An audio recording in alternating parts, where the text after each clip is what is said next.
Hey y'all, what's up? Big Wooly here, and welcome back to another episode of our All the Mods 10 Let's Play. So, in today's episode, we're going to get into automating all sorts of machine blocks, like furnaces, and, other machine blocks. So without further ado, let's get into it.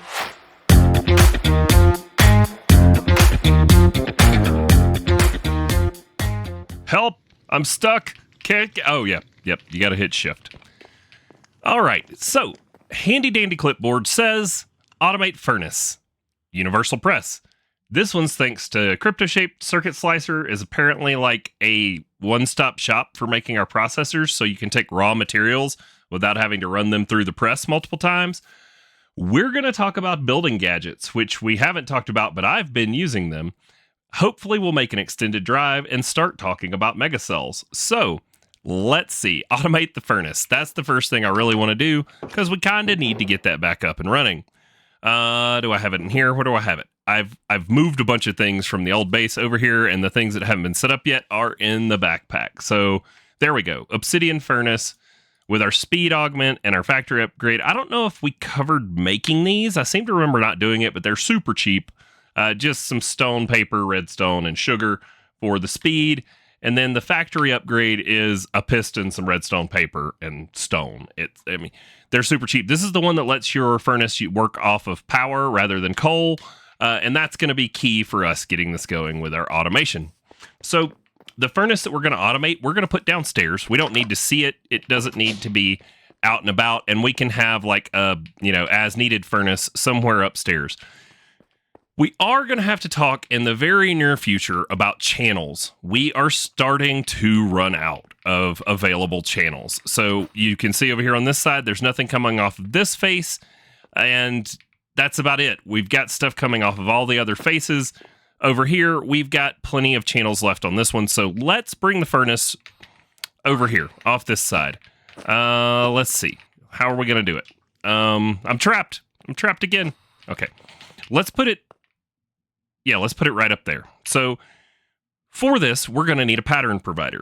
Let's go ahead and make it an extended one so that we don't have to, so that we don't have to worry about making it extended later. Actually, I think I made a second extended pattern provider. Is it still in the machine up here? It is. Haha. Look at that. Off-camera Wooly got us going. All right, let's skip the night.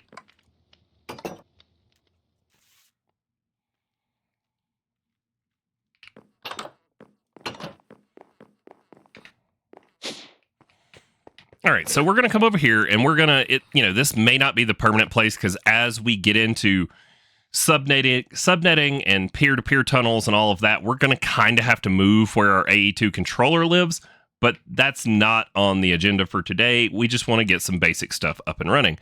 We're going to need the furnace to be somewhere near this cable. We really probably need access to most of the sides of it, so let's just... You know what? Let's just go right here. Then we're going to take the pattern provider, and I'm going to make it a flat one rather than a cube, just because I think it looks cleaner this way, and we can use it like that.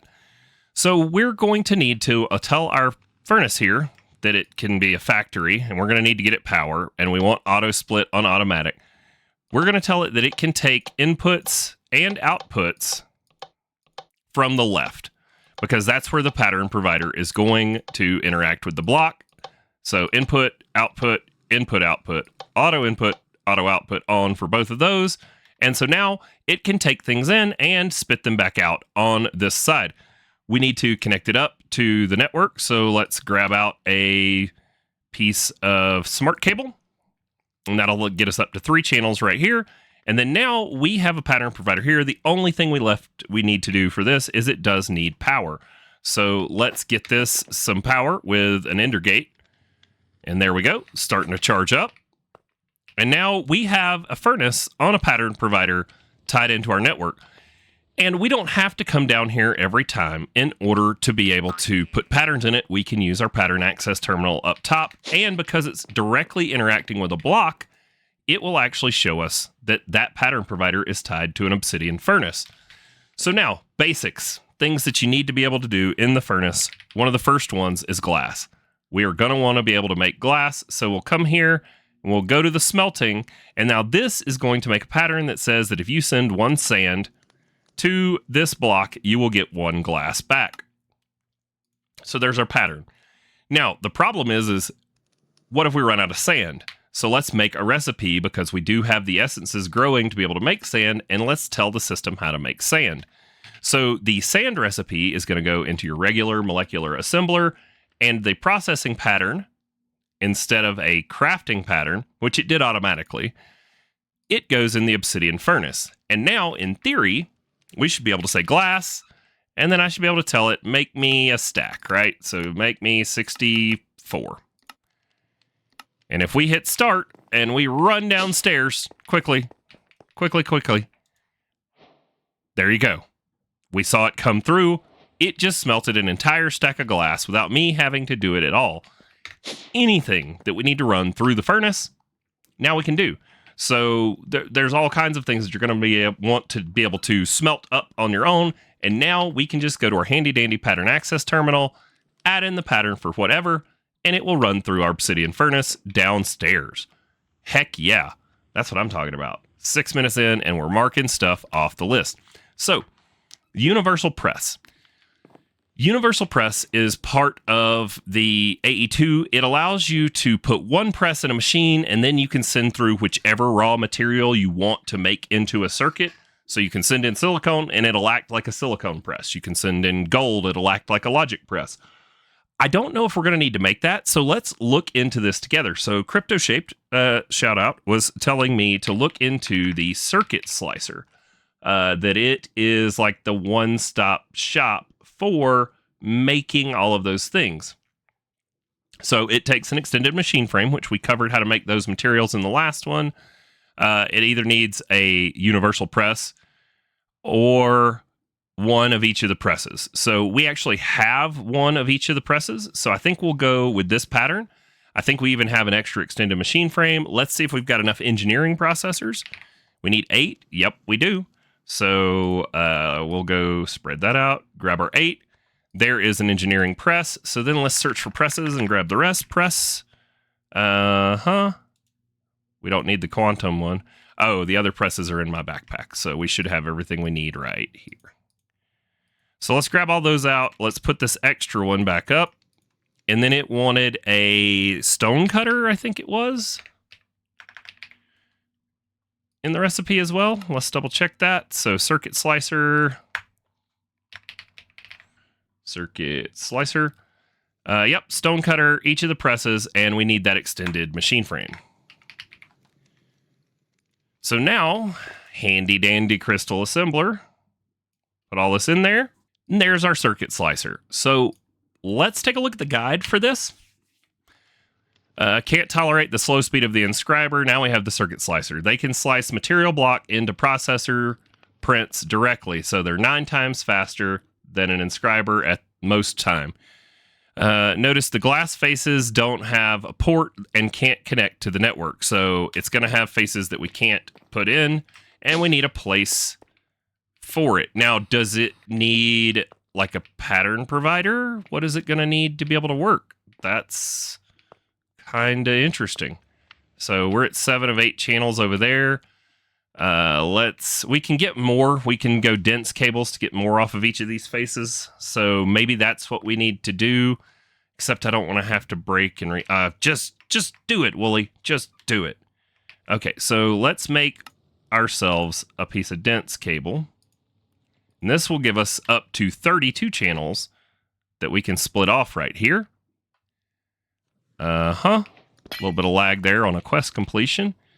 So, would you look there? Hey, it did not break that, and we can still see it. And then I'm going to put a smart cable here so that we can kind of see how many of the channels we're using. So we're using 6 of 8 off of there, and that will give us plenty to be able to put our circuit slicer on here. Now, let's see what we can do. So with the circuit slicer, I think we're probably going to need another pattern provider. Yeah, we're going to need another pattern provider. So the glass sides can't be connected. Okay, so that is now connected, But I'm guessing, yeah, it looks like I can't. All right, I'm not going to make you watch me, but I am going to go ahead and go craft up another pattern provider. I don't know. Let's go to uses on this circuit slicer and let's see how much we're going to need as far as room for patterns go. So let's see what all this thing can make. So there's 2 pages. 1, 2, 3, 4, 5, 6, 7. We don't need to make those. 8, 9. There are 9 patterns, so we can get away with just a standard pattern provider.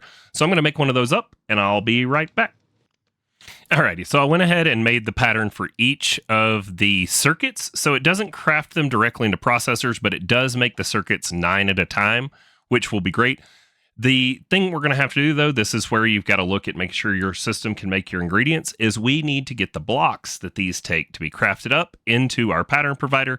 We already have iron block in there, so we don't need that one. Certus quartz, do we have that in here? Certus quartz we have, but not Certus quartz blocks, so let's teach the system how to make those. There we go.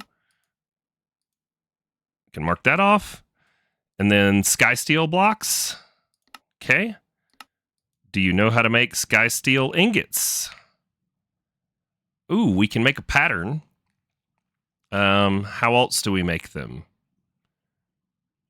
Okay, so yeah, we're gonna need to get sky steel. Let's see, SKY. We have sky steel. Nope, sky stone. Okay, steel.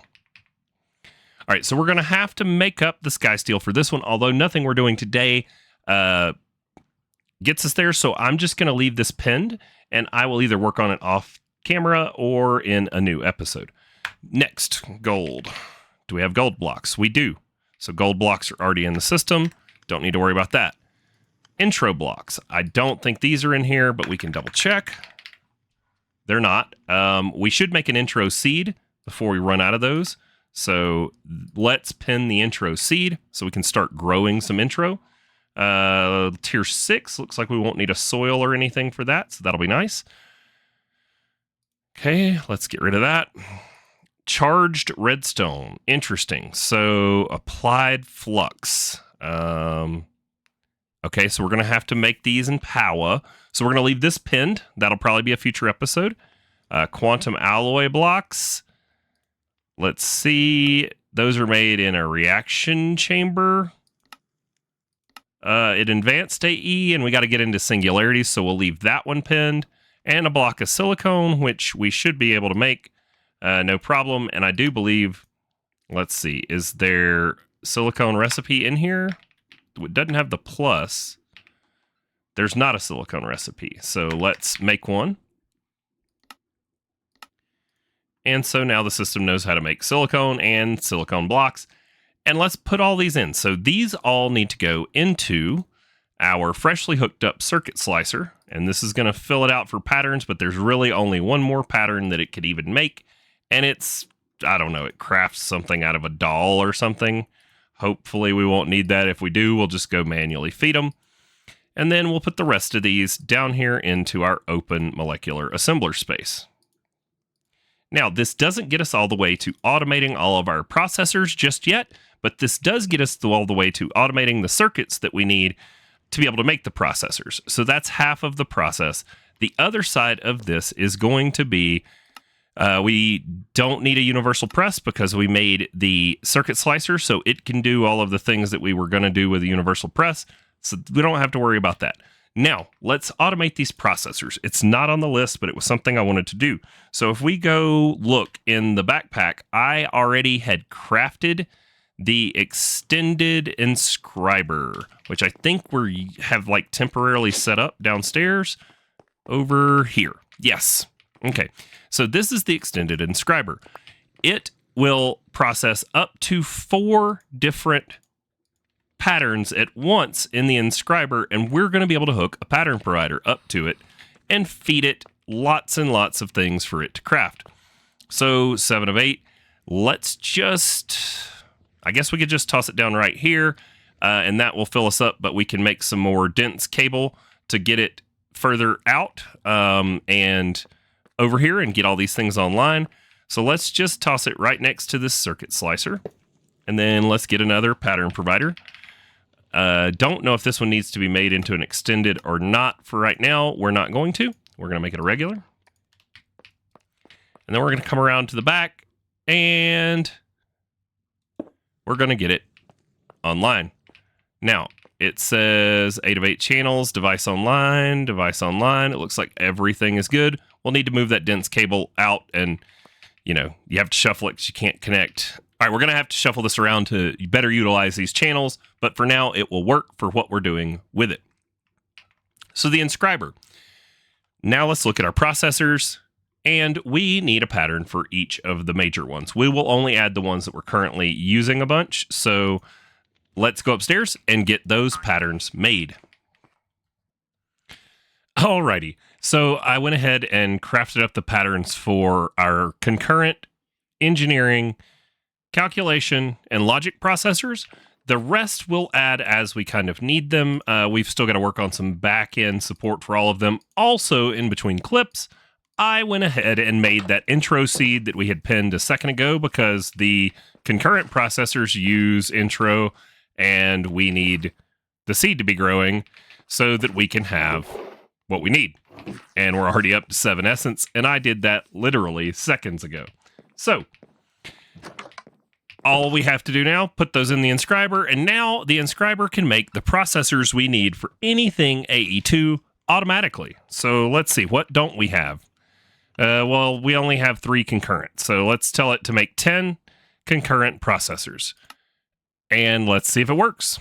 Let's go look at this machine and see if we can see it processing them. It has no power. Okay, that's going to be a problem. Let's fix that. So we'll come on over here. There we go. And then now if we come look, are they not being outputted? Return inventory, pattern exit. Okay, they're not in here. Oh boy, it sent them to the slicer because the slicer is next door. All right, so yeah, let's separate these two by a block. Let's put our Fluix back. Let's grab these out, and we're going to have to cancel the craft and try this again. So extended inscriber, and then we need to get our pattern provider in here on this back side.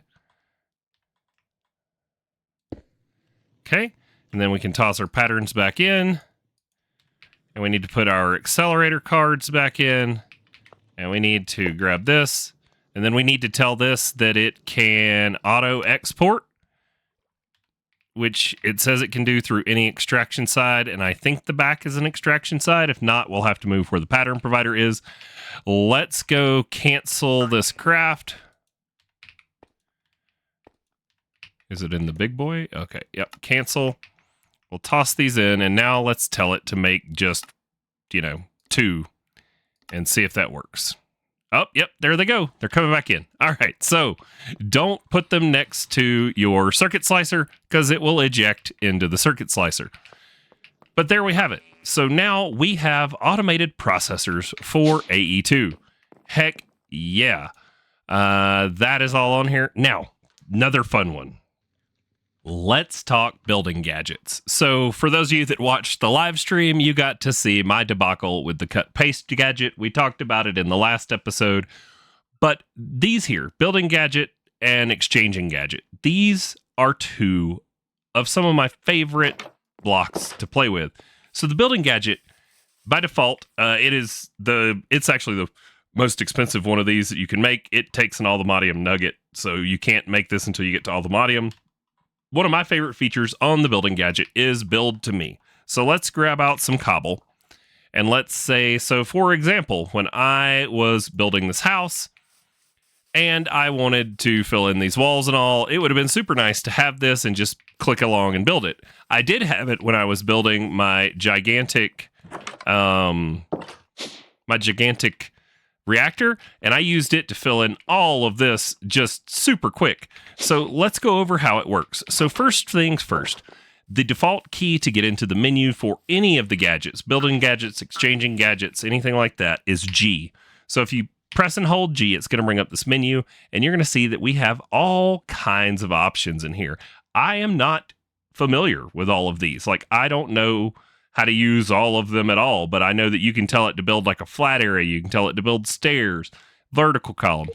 I use the build to me more than anything. So the way the build to me works is you take the block that you want to place down, hold down shift and right click it. And so now if you have cobblestone in your inventory and you wanted to, let's just hover up. Let's do it this way. So let's say I wanted to build up to myself. Why is it doing one block at a time? Because it's not on build to me. I changed it. So we've got it on vertical column. I want it on, there we go, build to me. And so I can just right click, and that's going to build a stack of that all the way to me. And then if I fly over here, I can tell it to build there. And then so if we wanted to make like a giant platform, you know, we ran out of cobble, but you get the idea. This allows you to quickly just build up all sorts of stuff. So if we were to vein mine all of this and play around with some of these others, we could tell it that we want it to hold G, let's vertical wall, and we want it to be 7 high. There you go. And it will, you know, like it see the red, that means that you don't have enough in your inventory to do that. So you come back over here and now it'll add them in. But as you can see, it didn't have enough to build it all the way up. But if you did, it would have. This is extremely useful. Now, the exchanging gadget. The exchanging gadget is really awesome for when you are building, if you decide you want to make like a block palette change. For example, like, you know, you decide you don't like this wall and you want to change those planks out or whatever. So how that works, it's very similar. If we take and put down like 3 cobble, right? Now let me get out something else. Let's go with regular stone. So I'm deciding that I want to swap all my cobble over from cobble to stone. So if I take the exchanging gadget and I shift right click it, now it's going to try to use stone. And then we come look at our menu, and right now it's set on surface. So it will replace everything on a flat surface or any surface that it can with your set block. So if I right click this, you'll see it takes the cobble out and puts the stone in. Now let's say I want to swap it back to cobble. Just place down a cobble, shift right click to set it, and then I can tell it to swap those. It will exchange whatever you want in a very, very large area. You can specify the range here as to how big of an area that it will work to replace them in. Bigger, smaller. You can turn on fuzzy mode, meaning that, like, say you've got this whole big flat area and you see how there's dirt there and the rest of this is kind of grass, but say I want to make it all cobble. If I right click, it doesn't care what's in here. It's going to replace everything in here with our specified block for the exchanging gadget. And it puts the drops or the blocks that it takes up in your inventory. So now let's say I want to change it all back to dirt. If I come center myself up on here, it's going to take the cobble back out and it's going to put the dirt back in. These require power, but they're being charged by our player transmitter, and we can run around and build and use them for all sorts of processes. And these are tools that as soon as you get your Aldemodium, building gadget is something you should make. It's a lot of fun. The exchanging gadget's actually cheaper. You don't need it. So you can get this exchanging gadget like day one. All it takes is 2 diamonds, some iron, some redstone. You just got to be able to charge it. The copy paste gadget, same thing. It's not cheap at all. Some emeralds instead of diamonds. And copy paste is like, let's say you're building a base and you're gonna have like a little water feature, or like for example these here, you want to place down a bunch of these little like mossy stone structures. You can use the copy paste gadget to do that for you as well. So I hope you guys have fun playing around with building gadgets. Direwolf 20 is the one that writes that mod pack, and they are excellent excellent building mods. So wanted to cover those with you. They're some of Tito's favorite things, if you know Tito from the streams. And I wanted to make sure we got through all of that. Now, I do have one thing left on the list for today, and that is extended drive and megacells. So currently, I don't even know if we are actually putting anything on disk yet. We have our disks up here, and nope, there's nothing even going on there. We still have room in our wall of storage, and things are still being put into here, and we have not overflowed onto disks. But eventually, we're going to get to the point where we need more space for disks, and the extended drive is the thing that we really are going to want for that. So let's go take a look at it. So the extended drive, if we come look in our guidebook, it can hold 20 storage cells instead of the, 10 that this will hold. So it's basically just twice as big in one block. And since we're not using any of this yet, I'm just going to break it. And let's go upstairs to our crystal assembler and let's make the extended version. So if we go to uses and then we go look at the crystal assembler, we need a capacity card. And I think the rest of it we had. Uses here. Capacity card, some Fluix cable, and a concurrent processor. So yeah, all we need to make up is the capacity card, which I've already added a pattern for. And then now we can pull out our capacity card, and we need some Fluix cable. 2 of them, I think it said. Let's put this stuff up. And then what were the other ingredients? I've forgotten. A concurrent processor. Cool. And if we needed one and didn't have them, we could tell the system to make it, but we do have them. So now let's toss these into here and let's craft up the extended drive. Don't need it right now, but want to cover it with you guys in case some of you aren't like me and don't have a giant chest wall and you're like, oh God, I'm going to have to make more of these drive things to use this storage.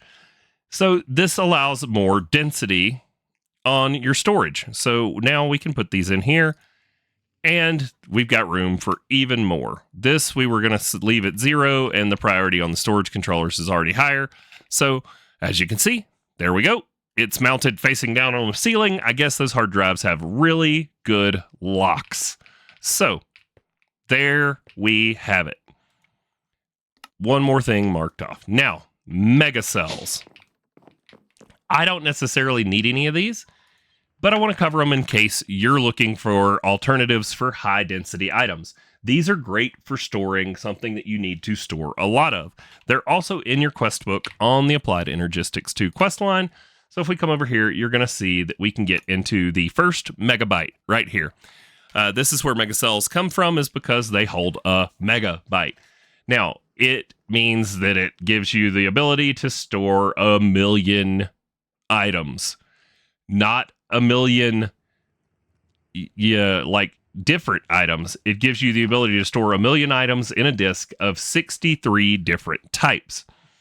So that is kind of useful, kind of not, but it would be great for things like if we wanted to do away with the barrel and we wanted to import all of our essences directly into our system. Now we don't really have to worry too awful much about filling up on these immediately.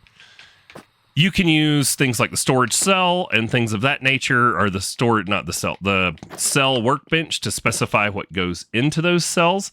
If that's something you guys want to see in an episode, let me know. But let's see if we can craft up a megacell. So back to the quest book. Let's pin. So we haven't made a 256. It is bookmarked, which is why I can't bookmark it again. And then let's bookmark our megacell, our mega storage component. So now if we come in here and we go 256, so there is not a pattern for it yet. Let's make the pattern for the 256. Oh, this is other stuff we can add to the Inscriber. So if we come in here and we get a pattern for Skystone Dust, and then we need to be able to make Skystone as well. So we can come into our Inscriber and put our processing pattern in here, and now the Inscriber can make the Skystone Dust for us. And then these crafting patterns here for the 256 KME. And then the 1M mega storage. So let's do that. Oh, we are going to need, before we can get into mega cells, we're going to have to get into this accumulation processor. And those take accumulation circuits, which take sky steel ingots. So we're going to put a pin in the mega cells. And I think this is going to put us close enough to the end of the episode. And maybe we'll get into those mega cells next time after I've had a chance to get our sky steel seed made so that we have sky steel and don't have to do the whole drop it in water process.